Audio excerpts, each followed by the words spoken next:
Jeff is prepping for hunting season, so we are at the Richmond Hill Gun Range where he is sighting in his guns, making them shoot straight. We're gonna do the crossbow too, so really nice range. Looks like they updated it about a year or so ago.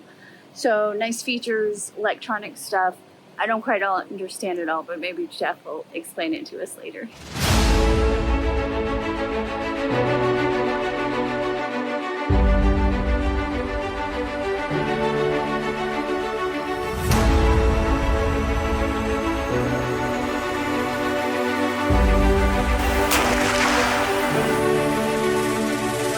I want it to be a little bit, when we're this close, I want it to be a little bit high.